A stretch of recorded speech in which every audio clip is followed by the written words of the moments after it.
পুরো জমিটাই জল। দাদা হাঁটতে পারলে কার মারা তো দেখে দেখে যা অসম্ভব ব্যাপার এটা।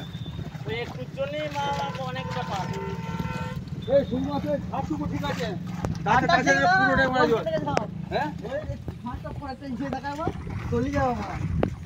আমি জানি না তো দেখা যা এই দেখি না চলে যাবো।